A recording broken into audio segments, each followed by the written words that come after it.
Hello students, आज फिर स्वागत है आपका अपने channel the institute of genius chemistry में। बताइए आप लोगों को कि लगातार हम लोग प्रयास कर रहे हैं कि हर चैप्टर के जो इम्पोर्टेंट वीडियो हैं, इम्पोर्टेंट क्वेश्चन हैं, वो आपको देते जाएं। ऐसे ही आज फिर से एक न्यू चैप्टर आ गया है आपके सामने, एल्डिहाइड, कीटोन और कार्बोक्सिलिक अम्ल।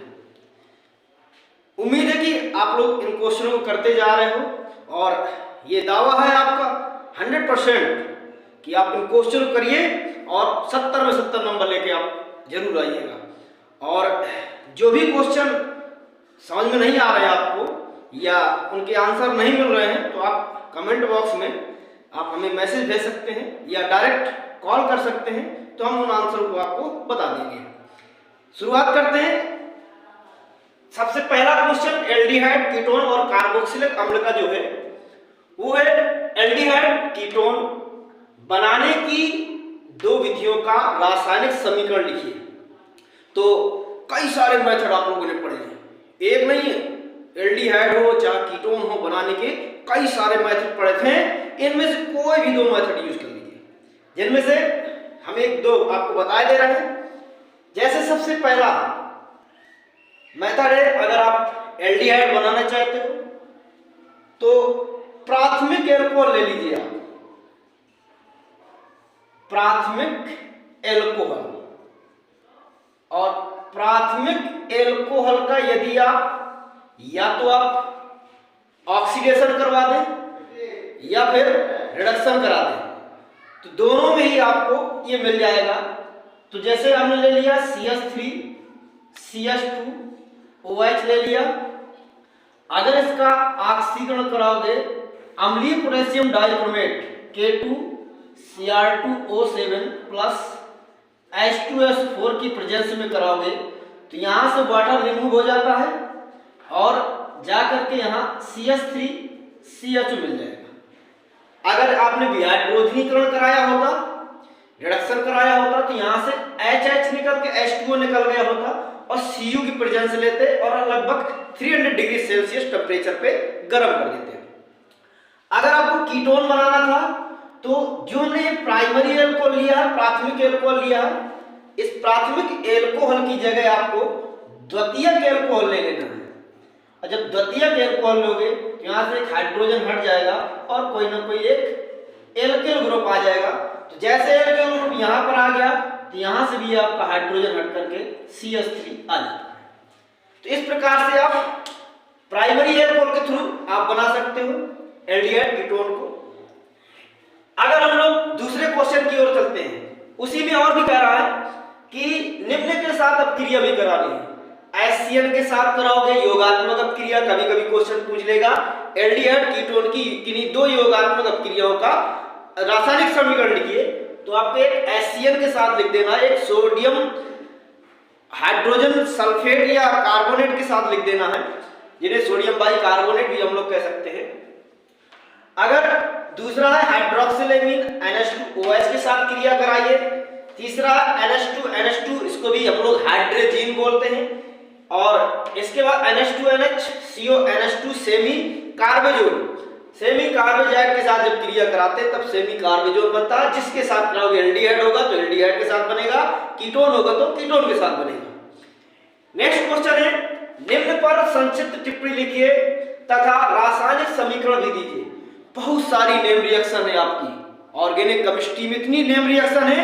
उन नेम रिएक्शन में आपको क्या करना है, कुछ चुनिंदा नेम रिएक्शन जैसे हम बताते जा रहे हैं, लगातार वीडियो डालते जा रहे हैं, कुछ नेम रिएक्शन अलग से भी हैं, कुछ साथ में दे रहे हैं। तो लगभग 30 नेम रिएक्शन है जो आपके बोर्ड के लिए वेरी वेरी मोस्ट इंपोर्टेंट है। बस इन्हीं को आपको तैयार करना अच्छे से, एक एक चीज अब फोड़ के आओगे, ये कंफर्म है।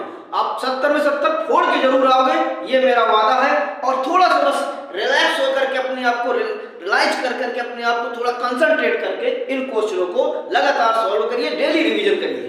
नेक्स्ट क्वेश्चन है, जैसे संक्षिप्त टिप्पणी लिखना था, इनमें से HBZ एल्डोहल एल्डोड संघनन, सीमेंट अपक्रिया, एस्टरीकरण, स्टीफन, ये तो आपने बचपन में भी पढ़ी थी, हाई स्कूल में आपको रिएक्शन थी एस्टरीकरण कि जब एथिल एल्कोहल की क्रिया हम लोग एसिटिक अम्ल से कराते हैं तो हमें एथिल एसीटेट प्राप्त होता है।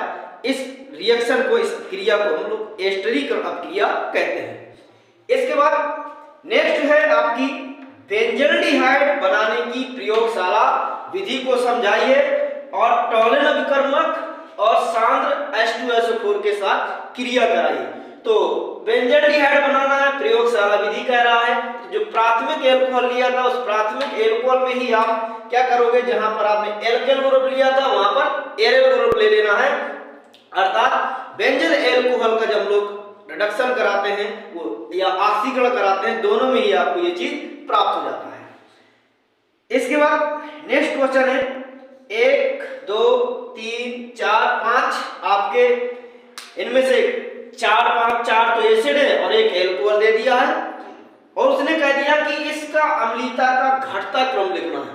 और अम्लीयता का घटता क्रम आप लोगों ने पढ़ा होगा, इंडक्टिव इफेक्ट, प्रेरणक प्रभाव पढ़ा होगा। बस प्रेरणक प्रभाव से आप लोग इसके अम्लीयता के घटते क्रम को आसानी से देख सकते हो। फ्लोरीन, क्लोरीन, ब्रोमीन है नहीं है, तो फ्लोरीन, क्लोरीन ये हो जाएगा, ये हो जाएगा। यहाँ पर इसने CH3OH को वहां रख दिया, लेकिन इसको उठा करके आप यहाँ कर दीजिए। तो CH2OH यहाँ आ जाएगा और CH3COOH यहाँ आ जाएगा। यही आपका क्या हो जाएगा, घटता क्रम हो जाएगा इसका। इसको उठा करके ऐसे कर दीजिए। तो इन यौगिकों में अम्लीयता का जो घटता क्रम होगा ये निम्न प्रकार से होगा। इसके बाद नेक्स्ट क्वेश्चन है पार्किन अपक्रिया और बेंजोइन संघनन। जिस प्रकार से यहाँ पर एल्डोल संघनन होता है ऐसे ही ये आपका बेंजोइन संघनन होता है। ये एल्डिहाइड में होता है और ये आपका बेंजल्डिहाइड में होता है। नेक्स्ट क्वेश्चन है कि CHO को CH2OH, CN को COOH, COOH को H में और COOH को COCl में जो चेंज कर दे उन अभिकर्मक के नाम लिखने। वेरी मोस्ट इंपोर्टेंट क्वेश्चन है, कई बार आपका बोर्ड में आ चुका है। तो इसको चेंज करने में, इसको चेंज करने में, इसको चेंज करने में जो भी आपका अभिकर्मक होगा वो आप यहाँ पर लिखना है। इसका फार्मिक अम्ल और एसिटिक अम्ल में, फॉर्मेल्डिहाइड में और एसिटल्डिहाइड में दोनों में विभेद बताना कि आप कैसे इन दोनों में विभेद कर सकते हो, इन दोनों में विभेद कैसे कर सकते हो। कौन सी ऐसी अभिक्रियाएं हैं जो एक देगा दूसरी नहीं देगा, और इसमें भी ऐसी कौन सी अभिक्रियाएं जो एक देगा दूसरी नहीं देगा, तभी विभेद होगा। अगर दोनों एक साथ दे रहे होंगे तो विभेद होना ही नहीं है। इसके बाद क्या होता है जब फॉर्मेल्डिहाइड अमोनिया के साथ क्रिया करता है तो एक बहुत अच्छी रिएक्शन है, यूरोट्रोपिन बनता है। अगर अमोनिया जो है क्रिया करता है फॉर्मिक अम्ल से तो यूरोट्रोपिन बनाता है। इसी को हम लोग हेक्सामेथिलीन टेट्राएमीन के नाम से भी जानते हैं। और इसकी संरचना भी अगर आप लोग देखें तो हेक्सामेथिलीन तो और टेट्राएमीन मतलब आयन आपके 4 लगा दीजिए, ये 4 आपके आयन हो गए। सबके बीच में एक एक आप क्या करें, CH2 लगा दीजिए। इसको थोड़ा सा हम ऐसे रख दे रहे हैं, यहाँ एक और एक यहाँ। इनके बीच में एक CH2 आ गया, इनके बीच में एक CH2 आ गया, इनके बीच में एक CH2 आ गया, इसके बीच में भी हमने एक CH2 लगा दिया। अब आपको बचा क्या, इसके बीच में एक CH2 आ गया, ये हो गया, ऐसे ये हो गया। इनके और इनके बीच में एक CH2 लगना है, इनके बीच में एक CH2 लगना है। थोड़ा सा ये स्ट्रक्चर हम लोग थोड़ा सा और चेंज कर ले रहे हैं तो ज्यादा बेटर रहेगा, स्पष्ट क्लियर हो जाएगा। ये एन हो गया, ये एन हो गया, ये एन हो गया और इस एन को यहाँ रख दे रहे हैं।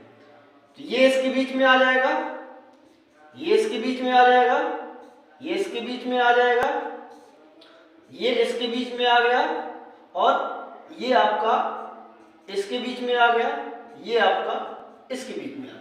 देख लीजिए 6 CH2 आ जाएंगे, 1 2 3 4 5 6, 3 और 3 6 और 4 आपके। इसको हम लोग यूरोट्रोपिन बोलते हैं, हेक्सामेथिलीन टेट्राएमीन के नाम से भी जानते हैं। फिर कह रहा है एसिटल्डिहाइड कास्टिक सोडा के साथ क्रिया करता है। तो एसिटल्डिहाइड जब कास्टिक सोडा के साथ क्रिया करता है तो एल्डोल संघनन ही होता है, उसको भी आप लोग आसानी से कर सकते हैं। प्रॉपर नोट्स बनाइए और 100% वादा है कि आप 70 में 70 फोड़ के आएंगे।